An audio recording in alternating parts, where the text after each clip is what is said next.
Hey, good morning, everybody, or whatever time it is that you decided to listen. And first off, let me say I apologize for not having this uploaded on Monday like we usually do. I accidentally scheduled it for the wrong day and put it a week out. So it's coming up on Tuesday, and that's all right. We'll try to get back to the normal upload schedule. But welcome to the X2 Drop podcast where the Duel Factory and I discuss anything and everything Yu-Gi-Oh! Quick side note for anybody who's new or a returning listener, because we were off the air for about a year and a half, 2 years, and you want to find the episodes that we've done in the past where we've had a lot of guests on or have varied discussions that weren't relevant to the current metagame so that you can go back and listen to them.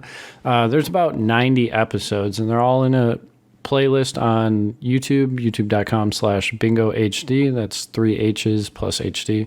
And if you want to suggest a topic for us to discuss, the best place to do that is by posting it in the comments suggestion channel in the Discord or by leaving a comment on the YouTube video.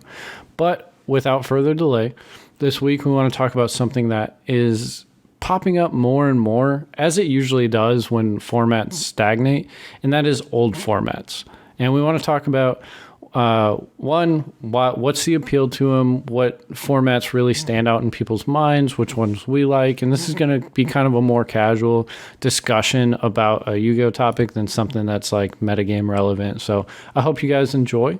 But Joe, this was in fact your, it was either your idea or it was CJ's idea. I don't remember. Definitely me. Okay, so 100%. We give CJ zero credit for anything around here. So I have noticed that usually when formats kind of go on and on, or they're solved, and there's not that much to do, or people are just sick of it. I feel like the discussion always comes back about old formats. But what made you want to talk about something like this? Me personally, I just really enjoy playing like older formats of Yu-Gi-Oh! Because one, it reminds me of like different time periods of stuff that I didn't actually get. Like, I enjoyed playing those formats, but I didn't appreciate them for what they actually were. For example, like as you know, I like 2014 format is per my personal favorites, and like some older formats, and then there's also like Edison and stuff like that. But like I like a lot of playing older formats specifically because a lot of them were, as we transition from format to format, a lot of them are still unsolved. Is one of my favorite reasons to play them. Yeah, when you say unsolved, is that because it was a short-lived format, or it was there was just so much in such a short period of time, or what do you mean?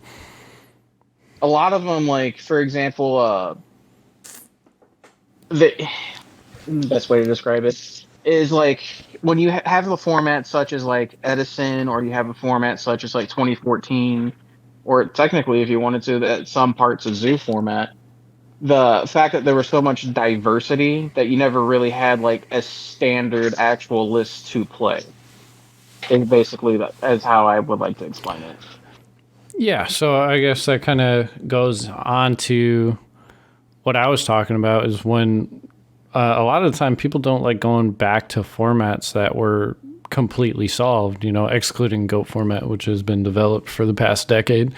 But a lot of the formats people like to go back to they still have a lot of experimenting to do with the card pool and like really ironing out that, top tier decks. No one goes back and plays tier 0 spiral format, right? Not that I know of, unless they're, yeah, well, there are some people who actually just thoroughly enjoyed spiral tier zero spiral format, but I mean, you don't see it a lot in actual like tier zero formats. The only one I think might be the exception might actually be Dragon Ruler. I see a lot of people play that format. Yeah, I see that, and then I see small discussion about zoo format here and there, but when you're talking zoo format, you're talking a very long period of time. That Right. was it almost two? Did we have no? We It didn't have was Zoo format in 2019. It was 2017. it was 18, wasn't 17 to it? 18. It was a little over a year. But just like you mentioned, right, when people talk about that, like when I say I like zoo format, I specifically say like Link zoo format or Master Rule 4 zoo, because it's so different than when we got that grass looks greener, and everyone was scrambling to try to figure out how to play the deck, or how to play like any deck in that format. It was crazy. It was Wild West. And I know people are fond of that. So what do you think the biggest draw to other people are for old formats? The biggest draw to older formats, especially with like a great example of it, if any of you actually watched his content, is Pack. He learned how to play modern day Yu-Gi-Oh by playing older formats, because one, older formats, especially when you go around Edison or Goat or anything like that, teaches you game mechanics that the modern Yu-Gi-Oh doesn't really have in everyday games, right? Yeah. And then you learn different technicalities, you learn certain interactions, like all sorts of stuff that can be applied to newer cards and stuff like that.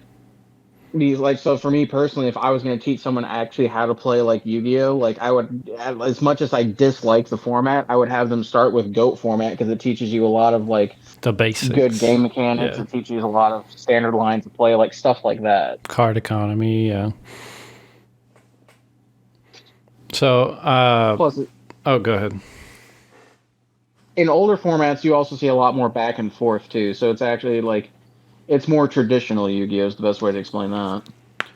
Yeah, so I personally believe there's a lot of draws to it. And one of my favorites is that the card pool doesn't change. So Yu-Gi-Oh is in this unique format that's kind of like the opposite of other card games, where your current format, you have free reign to play literally any card ever released, right? But if you look at their older formats, or if you look at our older formats, it's like a snapshot in time based off of the sets released, if you based off of the ban list in play, and that's not gonna change. Now, if you take a look at like Magic the Gathering and you look at their legacy, vintage, modern, right? Those, your cards, your deck will still probably stay mostly the same, but new sets do come out that feed into all of those, because all of the cards are still legal, barring the ban list essentially. So you do need to update it as it goes, but I can piece together a Plant Synchro format deck and just have it in a deck box, right? Like, it's never gonna change. That's one of my favorite things about it, because a lot of the time we invest in cards in the traditional, I think is what this current format's called. What do we actually call like present day TCG format again? So we have traditional is where everything on the band. Yeah. Okay. So it is traditional. And then we play advanced format. Okay. For a second. Yeah. Okay. So I was getting those flipped. So with advanced format, like, we invest in these cards, and if you're a certain type of person, right, whether you call it passionate about a certain deck, or you just like pretty cardboard, right, you invest in, you make your deck look good. And then the ban list rolls around, new product releases, and it's always a bittersweet moment, like when you have to take that deck that looks so pretty and you realize like, it's just not, it's so just sad. Not, it just ain't it anymore, Chief. And then it's like, realistically, when is it going to be optimal to play that deck again? Probably, some decks get a second chance to shine, but most of the time, like, that's it. Yeah, and it's just another part of history. And that's another reason, like, a lot of retro formats actually get a lot of popularity and stuff like that. So here's a really nice or interesting way to explain it. Because for any of you who actually like follow our material and stuff like that, like as John knows, like when I collect in my collection, I've been collecting since 2011 or something like that, and I like to describe my collection as like an actual like walking like history book of actual Yu-Gi-Oh formats. Like, I collect decks from all formats and max rarity and stuff like that. so I can openly play them. So like for example, when we play retro formats, I just have them ready to go at all times, right? So that's like the draw for retro formats for me because I can just play any deck I want from any of those time periods. Yeah, and it's really cool seeing that, like Time Wizard was created. Now let's see some traction on that. But if you look I at think the like, problem oh, is go ahead. oh, I see it because what is it? I have a locals that I go to in Chesterfield, Missouri called Mystic TCG, and they actually do Edison format tournaments, and then like they've been like trying to change the formats and stuff like that. The problem is even though like I think it's better for newer players to learn old formats, newer players don't actually just readily have the cards available, and they don't understand like the actual like ban lists and stuff like that. So we only draw like 6 or 7 players to play it and stuff like that. Which is Yeah, funny because if you go to YCS events and stuff like that where they actually have them, they'll draw like 30 people easy. Like they'll fill up the tables before they can actually get the events going. It's actually pretty wild. yeah, and I think with the infancy of new formats or new formats that are Time Wizard, old formats, it's weird to say, but I think with the infancy of those, what needs to happen is some actual sanctioned events advertised ahead of time of what's going on, so that we can create the awareness of this. Because honestly, unless my locals is small or we're just a tight knit group of people that get on the same page, I'm not a fan of non advanced format at locals because it's too hard to coordinate, right? It is kind of hard to coordinate. Now, To be 100% honest with you. an advertised event ahead of time, say, even at locals, right? If my shop wants to get on their social media and say, hey, 4 weeks from now we're doing here's the rules, here's a nice little poster or infographic of what's going on, saying we're playing 2014 format and here's the rules, and it's going to be a case tournament, like that's gonna generate attention. People are gonna want to play or build towards that. But like, I can't show up at locals at 5 o'clock that starts at 6, and somebody tell me, Just build "Hey, one on the fly. hey, we're playing 2014 format." I'm like, okay, well, I brought my traditional or advanced deck, so I'll see you later. Yeah, like it's so hard to organize that small level. But I'm not gonna lie, I would love just to see like it doesn't have to be the actual size of one, but like a regional size like Time Wizard format would be so dope. Yeah, I would love to see that'd be that, so and I cool. would probably be more amped to go a little bit farther or like have a little bit more travel burdens than I would for a regular regional because I want to see it. I want to see it do well. I want to play it. So I would be more than happy to sign up for say a regional in Vegas, right? It's 4 hours for me. That's a long drive for a regional. But if it was going on and it was Time Wizard for a format I loved, I would absolutely go. Totally be worth. But Not to mention like what is it? We have the same like advanced format. Like everyone wants to play like the best deck or something like that. Like Time Wizard format specifically for older ones would be completely different because like those formats have already gone and passed. So basically, we're just getting a chance to play it again, but we could like play all the stuff that we didn't get to play beforehand because we weren't all wanting to play the best deck. So it's actually kind of cool you to see a bunch of cool things that happen in that format. yeah, and no matter what, like we talked about earlier, the format's not changing. We already have a level of data, and like we've played through it once. Even if you didn't, somebody did, and you can think about it, you can theorize it. Nothing's gonna change as far as the card pool, so you can go totally off script and play something wild if you just like think about it hard enough, and like maybe nobody figured it out before, right? Maybe Exactly, no, the stuff that we were missing previously. yeah. So that's as far as events go, that's what I would like to see, just advertisement ahead of time. But as far as me, I'd say when I'm looking back at old formats, one of the big biases I have is obviously my favorite quote unquote old formats are just the formats where I get to play the cards I like the most.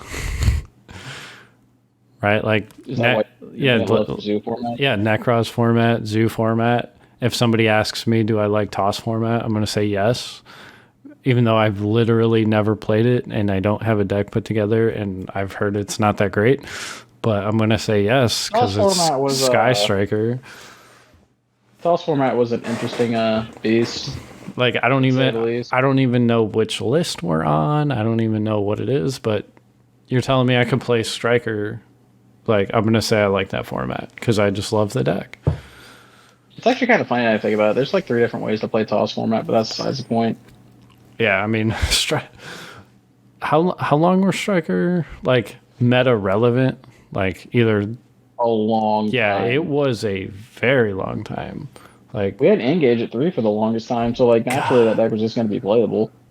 And then we went through a rendition where like I think we had 3 Hornet drones for God knows how long, and then it went to 1. Oh my god, yeah, and then you had Kigari went to 1. You had like Trickstar, Sky Striker went to 1. Like there was a lot. Oh my god, yeah, it was bad because then we got like Mermaid and Orchestrated Nightmare and like that was awful. People were playing like 3 booster in their Sky Striker package to get the Mermaid to resolve it. That Mermaid was resolving it. Oh my god, that was awful. What was it? We were talking about yesterday where we were talking about like the fondness for Zoo format. You really like the Master Rule 4 Zoo, part of Zoo, didn't you? I do, because I think it was just more figured out by then. Like I didn't like the Zoo goes into everything with 3 rat. You know, it's like funny because I loved the Goo Zoo format, as what I like to call it. Yeah, where it's just like we were just putting Zoo into everything to see if it goes together, and I loved it. Yeah, it's I think it was when there's so much creativity. Because even looking back at it now, like if you did go back and play like 3 rat Zoo, like that was before the fusion sub combo was like really figured out. Yeah, it took a little bit because I remember like I was even one of those people like we were playing Giant Trainer and Coach Soldier Bearman or something like that. Yeah, the draw 3 combo. Yeah, because it was searchable off Broad Bull and you summoned it. Everything became an 8. You made it draw 3. So good. I think my personal favorite though, and I'm surprised that I don't know if you played it or not, but the Invoked Zoo deck. That deck was nice. Yeah. Alistair plus Photon Thrasher was full Zoo combo, baby. You know that bro. The combo's hilarious. So for those of you, it'll take a second. Combo's hilarious. You special summon Thrasher. Oh, I see it now. You make Broad Bull. Yeah, you special summon Thrasher. Normal. Alistair, add the invocation. And then you fuse it from your hand. I'm guessing. No. So this is how it goes. So anyway, you overload for Broad Bull. You activate the effect of Broad Bull, and then what you end up doing is you add Whiptail. And then you burn a Zoo, so you put Borbo, and then you put Broad Bull on top of that because you haven't used the effect to special summon a Zoo. Detach, and then get the other one that you're missing. So if you search Whiptail, you get Rat, or vice versa, right? So then here's the cool part. Then what you do is you activate the effect of what was it? You activate the effect of you invocation, make Mechaba, then you'll activate the effect of the Whiptail in your hand to attach. Then you chain the Mechaba, discard the Rat to negate the Whiptail. Yeah, and then you which puts the Rat in the graveyard. Yeah. Then you overlay for Tiger Mortar to put it underneath, and then you have a whole Zoo combo, baby. And that's Giant Mechaba. Like, yes, that is hilarious, and that's the kind of stuff I like. It's just the I don't know, the 60 card piles, the 3s. Like the deck sucks, but he opened Rat. Like that's the kind of stuff that I didn't like. Deck building was so wild during that actual part of it because, like, yeah, there was the fusion sub combo, but like people were building their cards as 60 cards as the standard without grass for fear of grass. That was always hilarious to me. Yeah, and then you got the dude that opens the one of fucking Maxi or Ash Blossom every time. Yeah. Guaranteed. If you're playing 60 and you're not, your opponent's opening Maxi every time. Yeah. Doesn't matter. Golden rule. Yeah, so I liked Master Rule 4 Zoo format because it, I don't know, it kind of like checked Zoo a little bit as far as like the extra deck. So it wasn't like as splashable. Of course, it's always going to be splashable, but that's one of my favorites. And then I've had the luxury of playing Necros format mirrors with you a couple of times in the past. I really enjoyed it, and I didn't get to experience that format.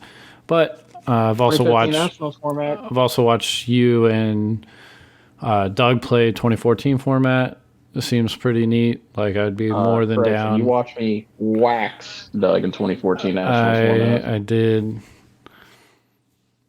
But there's so Yeah, like for me, there's so many unexplored old formats that I didn't get to experience because I wasn't playing. oh no, for sure. Well, it's one of those things that's the beauty of playing pastime as a format. You basically get to play them without fear of like losing or not being successful. And because again, they already happened. You know. Yeah. So what do you got to lose? So for me, right, I haven't been picking stuff up for current format pretty much. I've pretty much just been ordering rarity upgrades for like staple cards and older format stuff that I just never got to pick up because like for me this format it's not over, right? Because there's still a chance that we go to YCS Vegas, but as far as like my investment in the game right now, like I'm going to locals every week, I'm having a good time, but like what am I gonna buy? You know? I mean, to be fair, you're forever a striker player, dog. No, my problem was I came back to the game after all this stuff was already out, right? So like, I love the tier cards. I think they're super cool and like the artwork, the play style, but like, I'm not going to get my ROE. I'm not going to get my return on investment for the cards, you know? Yeah, that just made you sound so smart. This man's using acronyms and large. I'm just playing.